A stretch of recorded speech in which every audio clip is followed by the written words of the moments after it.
So we really don't believe our knowledge. Because if we did, there's no way we wouldn't act on it. Your knowledge is transforming. And it makes you seek the path to understand your knowledge so you can execute through wisdom. Most niggas know a bunch of shit, but can't execute it.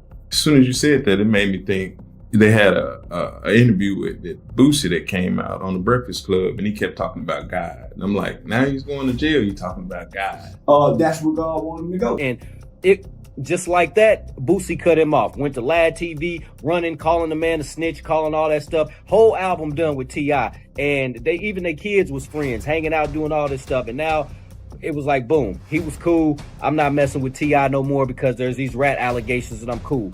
Now you fast forward a couple years and you're not doing this, you're not keeping that same. Charleston White and Boosie did not stumble into conflict by accident. Their hostility developed slowly, built through years of public criticism, ideological disagreement, and repeated personal attacks. What began as verbal opposition hardened into a sustained feud, one that never fully cooled down and never remained contained for long. For years, White positioned himself as a critic of street culture and the figures who claimed to represent it. Boosie, whose public identity was closely tied to street credibility and lived experience, became a natural target. Their exchanges were hostile, but initially familiar. Two public figures clashing through interviews, social media posts, and commentary, each appealing to different audiences and value systems. That dynamic changed when the conflict crossed a boundary that rarely stays symbolic. I see you are in comedy, or on your comedy tour with Woody. Three going on, this will be the third straight year.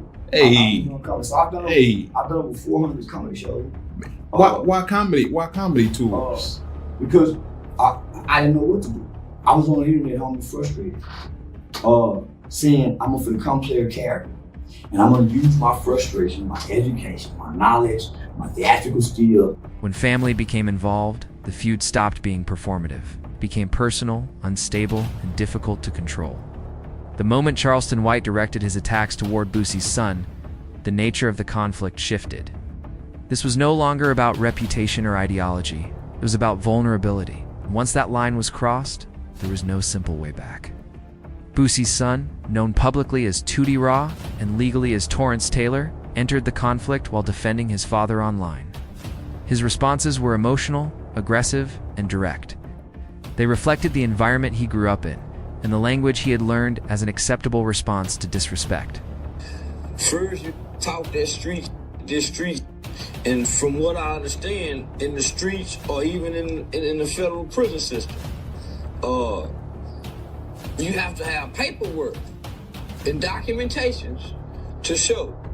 And one thing we know about being in trouble with the law, part of your constitutional rights, homie, is you have a right to confront your witness. Tutti Raw sent messages aimed at Charleston White that included insults and explicit threats. He told White to stop speaking about his father.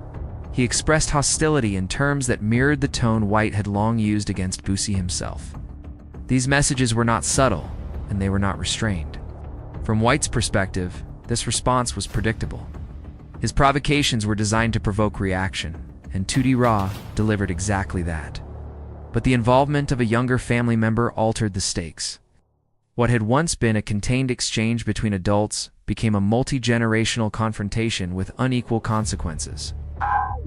At the time, Tutti Raw was approximately 19 or 20 years old. Despite his age, White did not frame him as a young person acting impulsively out of loyalty. Instead, White treated him as a voluntary participant who had chosen to enter a conflict and therefore accepted whatever consequences followed. Went out speculation, and because of that, that's why I tell real street homies stay off the internet. If you're a real street homie, just stay off the internet, man. Don't get caught up into this.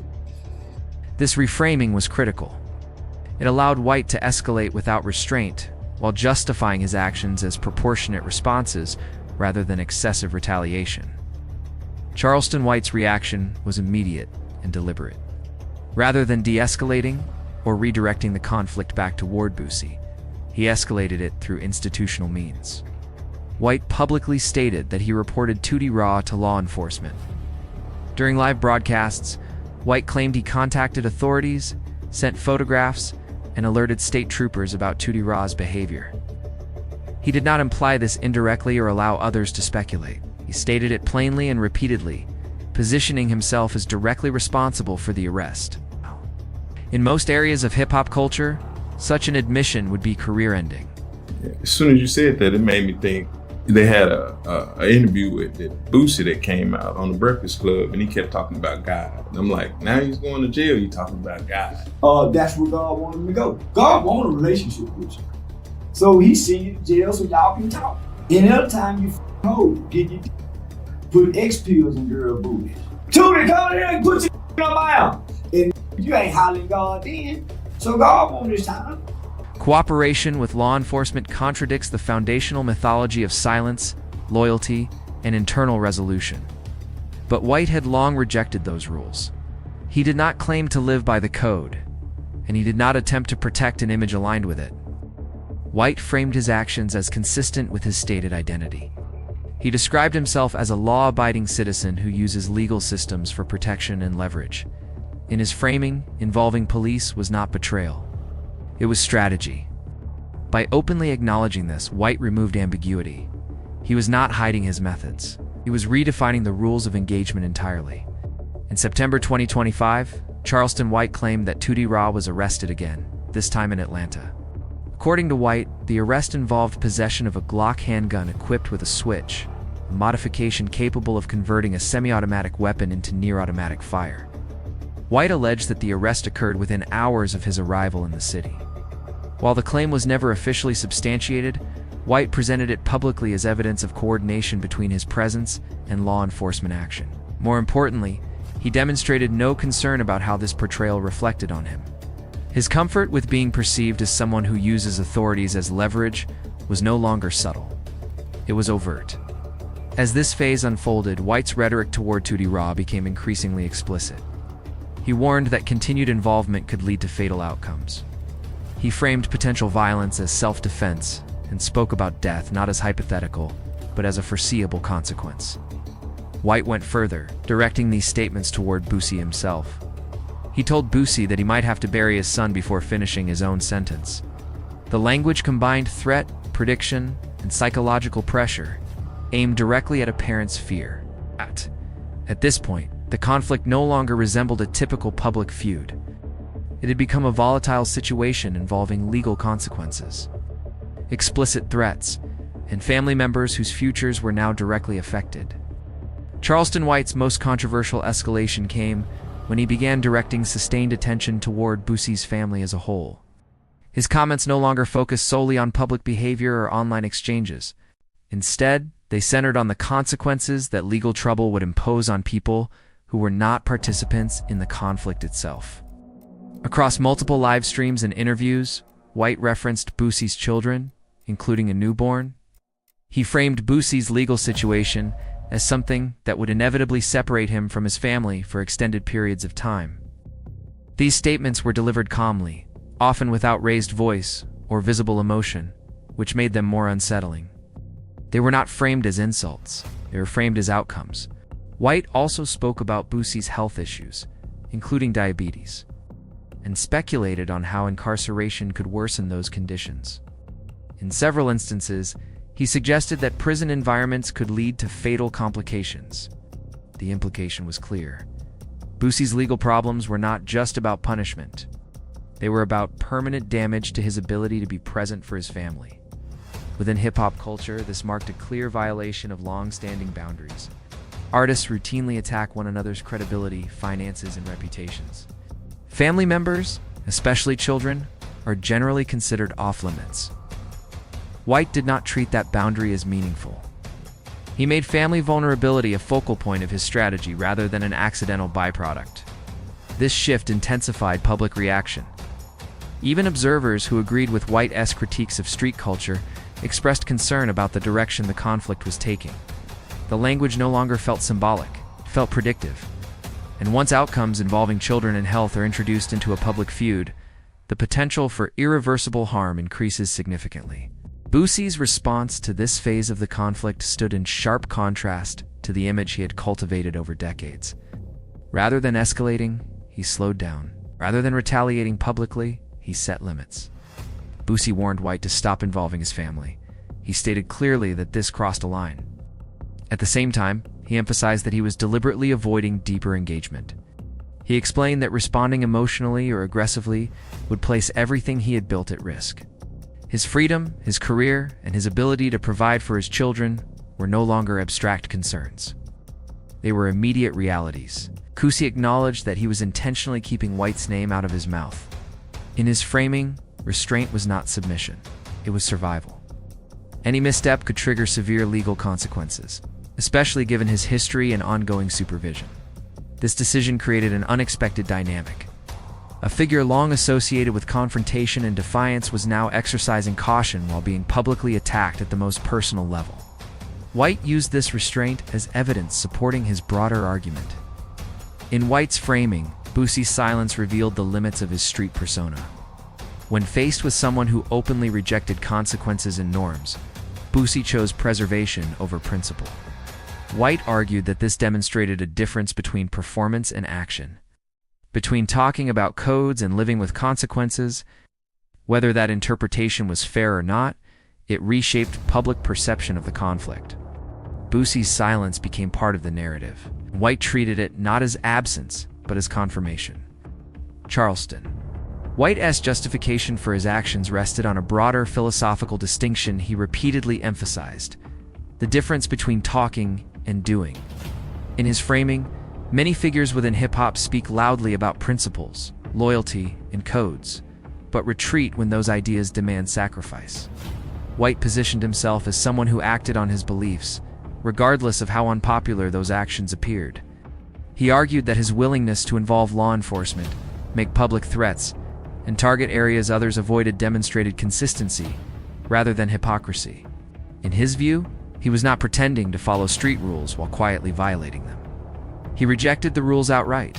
That rejection, he claimed, made his actions more honest than those of people who selectively enforce codes depending on convenience.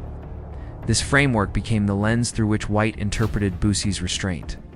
Where Boosie described silence as strategy, White described it as exposure. He argued that when real consequences appeared, legal jeopardy, potential incarceration, and family risks, the values Boosie claimed to live by became negotiable. White treated this as evidence that the code itself was conditional, not absolute. White's critique extended beyond Boosie as an individual, used the conflict to argue that much of hip-hop's moral language functioned as branding rather than belief. According to White, the language of loyalty and authenticity was applied aggressively to enemies but softened or ignored when it threatened friendships, business relationships, or personal comfort. This interpretation reframed the conflict from a personal feud into a case study. White no longer positioned himself as merely opposing Boosie, presented the situation as an example of how public personas collapse under sustained pressure. The deeper origin of the conflict traced back to late 2022, when Boosie publicly criticized Kanye West's White Lives Matter shirt. Charleston White responded by attacking Boosie for speaking on Kanye at all, initiating a phase of the feud that never fully subsided. But White repeatedly indicated that this incident was not the true source of his hostility. According to White, the core grievance involved Boosie's alleged treatment of Marlo Mike, an associate convicted in a 2012 murder case. White claimed that Boosie benefited from Marlo Mike's loyalty and actions, then abandoned him once consequences arrived. When White spoke about Marlo Mike, his tone changed. He became more emotional, more deliberate, and more personal. White framed this alleged abandonment as the true betrayal. In his narrative, Boosie continued to live freely, prosper financially, and enjoy public support while someone who allegedly acted on his behalf remained incarcerated. White accused Boosie of sleeping comfortably while others paid irreversible prices. This accusation tied together White's broader arguments about loyalty, hypocrisy, and selective morality. In his framing, Boosie's willingness to speak about codes and principles collapsed when those principles demanded accountability. The family attacks, the law enforcement tactics, and the public pressure all stemmed from this perceived injustice. By presenting the conflict through this lens, White transformed it from a reactionary feud into a sustained moral indictment. Whether observers accepted this framing or rejected it depended largely on their beliefs about loyalty. responsibility, and the legitimacy of street codes. But the structure of White's argument was consistent. He was not reacting emotionally. He was prosecuting a case. In March 2024, the conflict took on another dimension when Charleston White accused Boosie of attempting to interfere with his livelihood. White claimed that Boosie had contacted a Baton Rouge club promoter and warned them not to book White for an upcoming comedy show. According to White, the message carried implied consequences, suggesting that hosting him would create problems. White responded in a way that was consistent with the tactics he had already established. Rather than treating the allegation as industry politics or a behind-the-scenes dispute, he escalated it publicly. He stated that if Boosie continued interfering with his bookings, he would contact federal authorities. White specifically mentioned the FBI and local law enforcement, claiming he possessed recorded evidence of threats. This exchange followed a familiar pattern. Provocation was met with retaliation. Retaliation triggered escalation. Each step reinforced White's argument that street-based methods of control lose effectiveness once legal systems are openly introduced into the conflict. At the same time, the accusations suggested that White's commentary and attacks were producing real-world effects, influencing how venues and promoters perceived both men. White's growing presence as a touring comedian added complexity to the situation. He had performed hundreds of shows and built a platform that blended entertainment with confrontational commentary.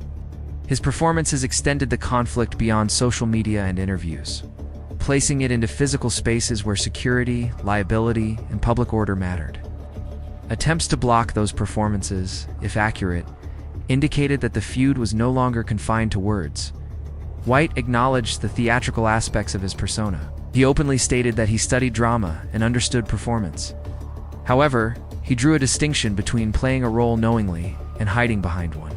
In his framing, he admitted when he was performing, while accusing others of presenting their performance as reality. As of early February 2026, no direct physical confrontation between Charleston White and Boosie had occurred. References to potential fights, including satirical posts about a Netflix-style boxing match dated April 1, 2026, were widely understood as jokes or clickbait rather than genuine plans. The conflict continued instead through interviews, social media exchanges, reactions to legal developments, and the resurfacing of older clips circulated to new audiences by platform algorithms. The most dangerous element of the feud remained the involvement of family. Tutti Raw's legal troubles, regardless of their precise origins, carried lasting consequences for a young person whose future was now shaped by decisions made in the context of an adult conflict. The repeated threats exchanged publicly created an environment where violence appeared possible, even if it never materialized. White's willingness to involve law enforcement as a personal tactic introduced a precedent with broader implications. It demonstrated a method of conflict escalation that bypassed traditional cultural norms entirely. Observers noted that this approach, if replicated, could lead to outcomes far more severe than reputational damage. White's influence within hip-hop controversy stemmed from his rejection of the community's unwritten rules rather than his adherence to them. His power came from operating outside the system while exposing its inconsistencies from a distance. Whether this posture represented courage, cynicism, or strategic self-promotion depended on perspective. What remained clear was that the conflict with Boosie had provided White with years of sustained content, audience growth, and cultural relevance. It positioned him as a recurring voice in conversations about accountability, authenticity, and the selective enforcement of values. The feud showed no signs of resolving naturally. Boosie's ongoing supervision meant that restraint remained necessary. White's continued commentary ensured that pressure points would persist. The dynamic had stabilized into a pattern where attention was generated without resolution. And engagement continued regardless of outcome. The audience remained invested.